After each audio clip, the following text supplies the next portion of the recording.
नमस्कार, सुप्रभात। राजस्थान में आपका स्वागत है। मैं हूं आपके साथ सुमित गुप्ता। बुलेटिन में सबसे पहले बात आज की बड़ी खबरों की, जिन पर दिन भर हमारी नजर बनी रहेगी। सबसे पहले बात करेंगे सीएम गहलोत के सीमावर्ती इलाकों के दौरे की, जहां गहलोत ने श्रीगंगानगर के हिंदुमल कोट बॉर्डर पर जवानों से मुलाकात कर उनकी हौसला अफजाई करेंगे। फिर बात करेंगे आज से शुरू हो रहे इम्तिहान की घड़ी की। आज से राजस्थान बोर्ड की 12वीं की परीक्षा और सीबीएसई की 10वीं की परीक्षा शुरू हो रही है। और आखिर में बात करेंगे ख्वाजा गरीब नवाज के 807वें उर्स की। बता दें कि आज सुबह ही जन्नती दरवाजा खोला गया और अगर आज शाम चांद दिखाई देता है तो आज से ही उर्स की औपचारिक शुरुआत हो जाएगी।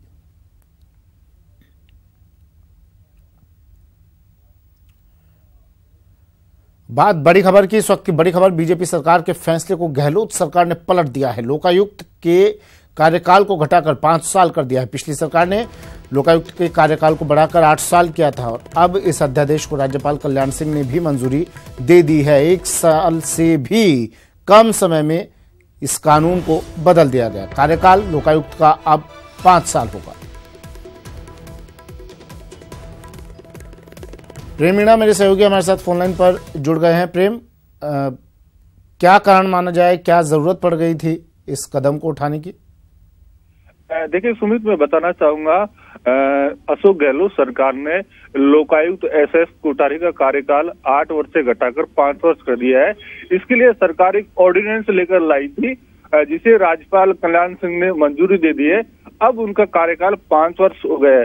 अब चूंकि एसएस कोठारी को पूर्ववर्ती गहलोत सरकार ने वर्ष 2013 में नियुक्त किया था, लेकिन पिछली वसुंधरा सरकार है, उन्होंने लोकायुक्त का कार्यकाल 8 वर्ष कर दिया था। इस हिसाब से लोकायुक्त 2021 में रिटायर होने वाले थे, लेकिन अब चूंकि सरकार ने कार्यकाल घटा दिया है तो अब लोकायुक्त का अपने पद से हटना तय माना जा रहा है। हालांकि सरकार लोकायुक्त के जो कार्यप्रणाली है उससे संतुष्ट नहीं थी और इसके पीछे यही प्रमुख वजह मानी जा रही है कि अशोक गहलोत सरकार ने लोकायुक्त का कार्यकाल 8 वर्ष से घटाकर 5 वर्ष कर दिया है।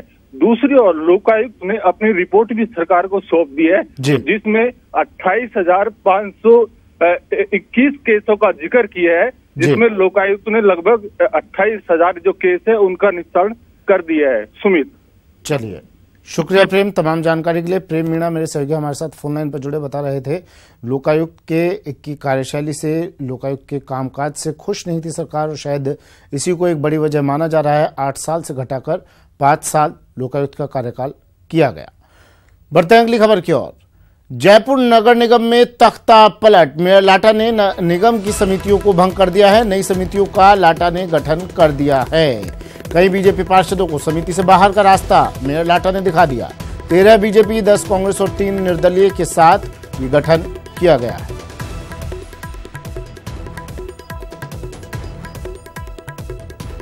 बड़ी खबर, मेयर ने नई समितियों का गठन किया है, पुरानी समितियों को भंग कर दिया है। 13 बीजेपी, 10 कांग्रेस और 3 निर्दलीय के साथ ये गठन किया गया है। जयपुर नगर निगम में बड़ा फेरबदल।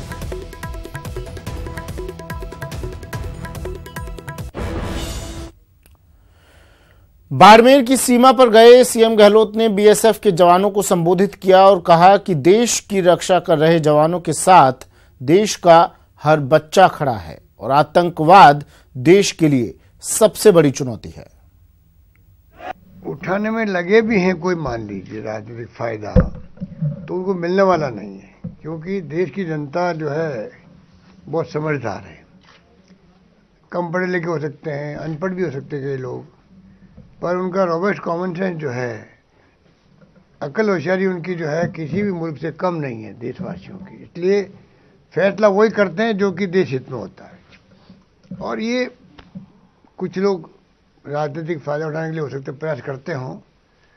ऐसे माहौल के अंदर सत्ता पक्ष को बच के चलना चाहिए। जिम्मेवारी बड़ी उनकी होती है, सत्ता पक्ष की जिम्मेवारी होती है। और जिसमें मोदी जी खुद बोलते हैं जिस रूप में, और उनके जो टीम के लोग बोलते हैं, टीम में तो दो ही हैं, वो मोदी जी और अमित शाह जी। मेन तो टीम 2 लोगों की टीम है, 2 लोगों की टीम चल रही है देश के अंदर। 2 चेहरे देश को राज कर रहे हैं। और वो चेहरे देश पे 5 साल तक सामने आ रहे हैं, बाकी चेहरे पीछे छिपे हुए हैं। ऐसा मैं समझता हूँ मैंने कभी अपने जीवन में कभी देखा नहीं कि सिर्फ 2 लोग शासन करें देश पर। तो आप सोच सकते हो कि क्या स्थिति बनेगी देश की। इसीलिए आज सब लोग कहते हैं कि लोकतंत्र खतरे में है या देश खतरे में है या संविधान खतरे में है। तो चुनाव भी आ रहे हैं अब, तो चुनाव के लालच में कई लोग कमेंट कर देते हैं। पुलवामा आतंकी हमले और फिर भारतीय वायुसेना की स्ट्राइक के बाद सीमा पर तनाव का माहौल है। ऐसे में सीएम अशोक गहलोत राज्य की सीमाओं पर तैनात जवानों के बीच पहुंचे और उनकी हौसला अफजाई की।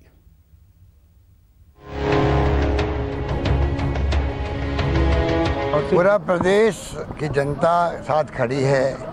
हमारे जो बहादुर सैनिक हैं, बीएसएफ के हो, आर्मी के हो, जो मोर्चा संभाले हुए हैं, उनके साथ खड़ी है। और मेरा दौरा इसलिए बना है कि उनकी हौसला अफजाई भी हो। उस मुल्क की सरहद को कोई छू नहीं सकता जिस मुल्क की सरहद की निगहबान हैं आंखें। देश की सीमाओं की निगहबानी में मुस्तैद जवानों का जोश हाई है। उनके साथ पूरा प्रदेश खड़ा है। इस जोश को और ज्यादा संबल देने के लिए खुद सरहद पर पहुंचे हैं सूबे के सरकार। सीएम अशोक गहलोत 2 दिनों के बाड़मेर दौरे पर हैं। सीएम विशेष विमान से उत्तरलाई एयरबेस पहुंचे और फिर वहां से हेलीकॉप्टर से पश्चिमी सीमा पहुंचे, जहां कांग्रेसी नेताओं और कार्यकर्ताओं ने उनका स्वागत किया। इसके बाद सीएम ने सभा में शिरकत की। इस मौके पर उन्होंने कहा कि प्रदेश की सरकार अपने जवानों के साथ पूरी मुस्तैदी से खड़ी है। जब कभी युद्ध की स्थिति बनी है, चाहे कारगिल की हो, तो मैं एक सैनिकों के दाह संस्कार में गया था जो कि शहीद हो गए थे। तो ये सरकार का कर्तव्य है। हमने पैकेज भी दिया, तो शानदार पैकेज दिया शहीद परिवारों को, जो आज हिंदुस्तान में कहीं किसी राज्य में नहीं होगा। इस बार भी हमने पैकेज को बढ़ाया है, तो हमारी तरफ से उनके परिवारों को ख्याल रखना, उनके सुख दुख में काम आने में कोई कमी नहीं रहेगी, यही मेरा संदेश है। और जो हमारे जवान डटे हुए हैं, उनका हौसला अफजाई करना हमारा फर्ज है, इसीलिए मैं आया हूँ। बॉर्डर के लोगों ने भी सीएम को भरोसा दिलाया कि वो हर हालात में सेना के साथ कंधे से कंधा मिलाकर खड़े रहेंगे। अब हम संकट की घड़ी में सरकार के साथ हैं। इसके बाद सीएम ने सीमा सुरक्षा बल की चौकी का दौरा किया, जहां उन्होंने बीएसएफ और सेना के अधिकारियों से हालात की जानकारी ली। फिर जवानों के साथ ही सीएम गहलोत ने लंच भी किया।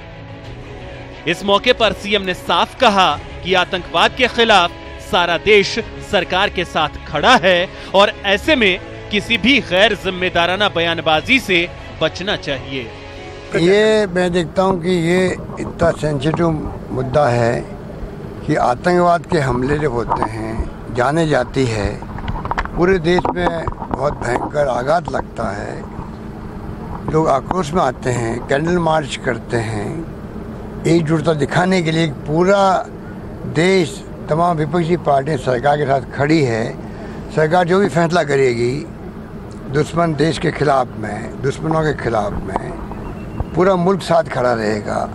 एक तरफ तो ये भावना है, उस भावना को ही और मजबूत करने की आवश्यकता, बजाय इसके कि रोज बयानबाजी पक्ष से विपक्ष करे, उसमें कोई लोकसभा चुनाव में जान की परवाह किए बिना देश की सीमाओं की सुरक्षा में दिन रात जुटे जवानों के फर्ज का कोई मोल नहीं है।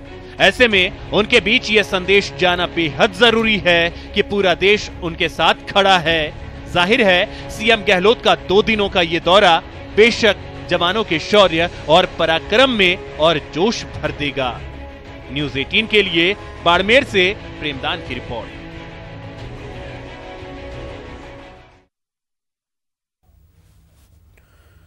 आज से राजस्थान माध्यमिक शिक्षा बोर्ड की 12वीं की परीक्षा शुरू हो रही है, जिसे लेकर बोर्ड ने तैयारी पूरी कर ली है।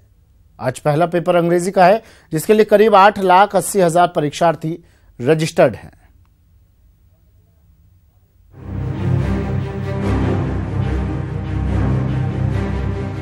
तैयारी पूरी है, इंतजाम पूरे हैं, परीक्षा दे रहे स्टूडेंट्स के भी और परीक्षा ले रही बोर्ड का भी।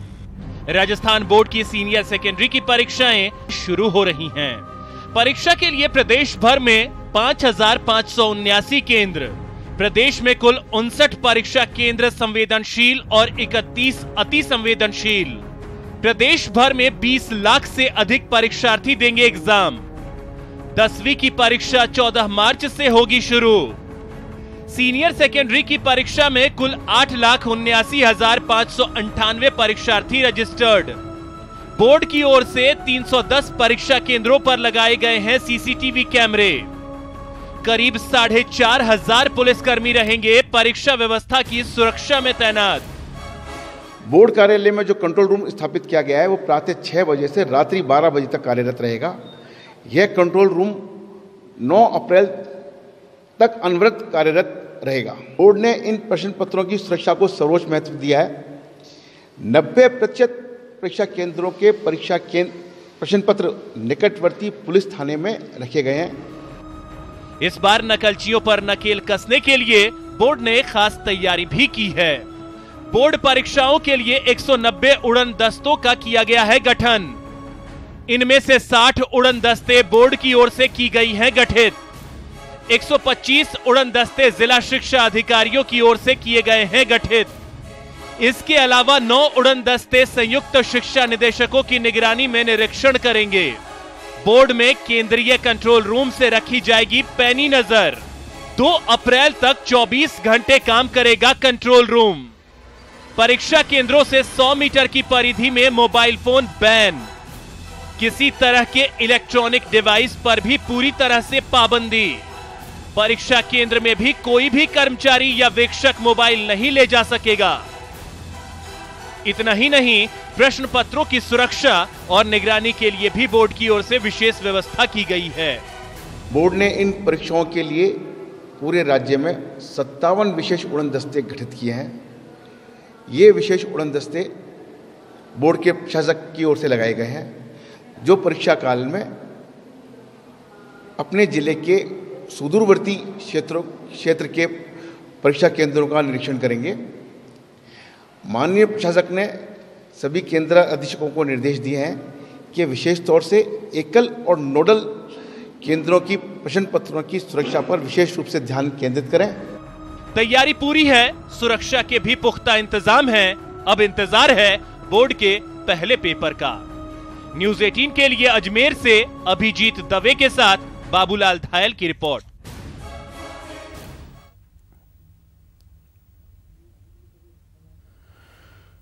चलिए, अभिजीत दवे मेरे सहयोगी हमारे साथ फोनलाइन पर जुड़ गए हैं। अभिजीत, परीक्षाएं आज से शुरू हो रही हैं, इम्तिहान की घड़ी छात्रों की, छात्राओं की, और न्यूज़ 18 लगातार अपील कर रहा है कि तनाव बिल्कुल मत लीजिए, टेंशन फ्री होकर, तनाव मुक्त होकर परीक्षा देने जाइए। क्या कुछ इंतजामात प्रशासन की तरफ से, बोर्ड की तरफ से? इम्तिहान की घड़ी न सिर्फ परीक्षार्थियों की है, बल्कि ये इम्तिहान की घड़ी माध्यमिक शिक्षा बोर्ड की भी है, क्योंकि अब 20 लाख से ज्यादा परीक्षार्थी बोर्ड की 10वीं और 12वीं की परीक्षाओं में रजिस्टर्ड हैं। और ये बहुत बड़ा फिगर है। इसको किस तरह से वेल ऑर्गेनाइज्ड और पीसफुली मैनेज करना बोर्ड के लिए अपने आप में बहुत बड़ी चुनौती होगी। इसको लेकर तमाम बंदोबस्त जो हैं वो कर लिए गए हैं। जो माध्यमिक शिक्षा बोर्ड के प्रशासक है IAS नसमल टिडेल, वो लगातार अधिकारियों के साथ संवाद कर रहे हैं, रेगुलर मीटिंग्स करके उन्हें तमाम तैयारियों की समीक्षा कर ली गई है। आज 8:30 बजे पहले पेपर के साथ बोर्ड की परीक्षाएं शुरू हो जाएंगी। इसको लेकर प्रदेश में 5,600 के करीब परीक्षा केंद्र बनाए गए हैं, जिसमें से करीब 80 से ज्यादा परीक्षा केंद्र ऐसे हैं जो सेंसिटिव और सुपर सेंसिटिव कैटेगरी में आते हैं। यहाँ पर सिक्योरिटी के एक्स्ट्रा मेजर्स जो है वे अडॉप्ट किए गए। आधा दर्जन से ज्यादा जिले ऐसे हैं जहां पर 100% रूप से हर प्रोसेस की वीडियोग्राफी कराई जाएगी, ताकि किसी तरह का कोई लैकुना नहीं रह जाए। मोबाइल के इस्तेमाल पर सख्ती से पाबंदी है। एग्जाम सेंटर के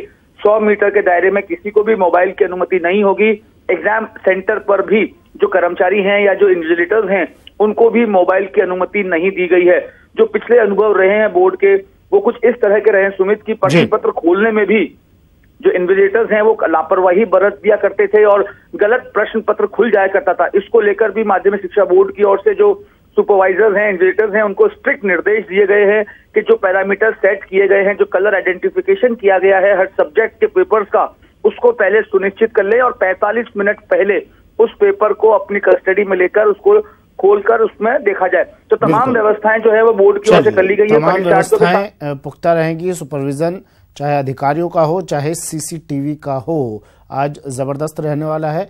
तो आज बड़ी संख्या में छात्र छात्राएं इस इम्तिहान की घड़ी को पास करने के लिए परीक्षाएं देंगे। ज़ायरीनों को अब चांद का इंतजार है। आज शाम को चांद का दीदार होने के बाद उर्स बाकायदा शुरू हो जाएगा।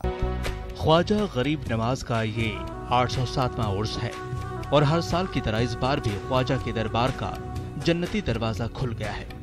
सुबह 4 बजे ये दरवाजा खुलने के बाद तमाम ज़ायरीनों का तांता लग गया है। पूरी अकीदत के साथ लोग जन्नती दरवाजे में दाखिल होने पहुंच रहे हैं और आज शाम चांद दिखने की उम्मीद है। चांद दिखने के बाद उसका मुकम्मल आगाज होगा।